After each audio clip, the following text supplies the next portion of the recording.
So we are an agent platform company and customers build agents on us, and when they reach out to us, there are typically three buckets where their requirements would fall.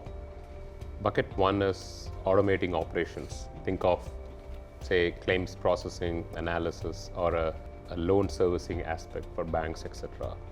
Or customer support, which is a very popular one.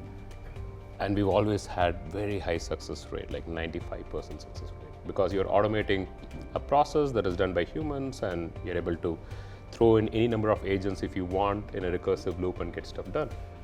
The second bucket is enriching customer experience. For example, we had a very large, one of the largest retirement solutions provider in the world, and they had a calculator which the customers use to build their retirement solution, I would say, plan.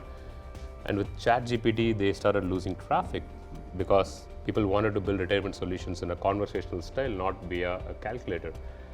And they wanted to enrich the customer experience. They reached out to us. We built a multi-agent system that converses with the customer and builds out in a dynamic fashion, which is again a super high success rate. The place where we had single-digit success rate is the third bucket, which is when they want to build agents to help them increase the revenue, the top line part of it. I'm talking about AI SDR as a use case that you'd have seen, where always the ask was that, hey, I want the AI SDR to book 20 meetings for me next week. That's not how even your best SDR would work.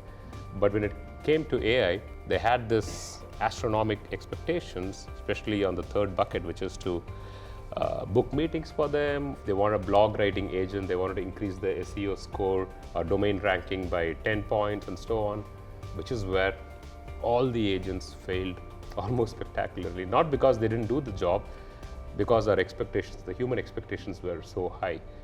So when it comes to the third bucket, when somebody says, I want to build agents to directly improve my revenue or top line, you kind of double click and triple click to figure out what do they really want. You can still use AI SDRs to automate outbound, highly personalized outbound. That is a good outcome. But if you want AI SDRs to book meetings for you, that's not going to happen. So that's our experience, and we've burnt our fingers a lot of time. So now we are a bit more wise on where we could help our customers.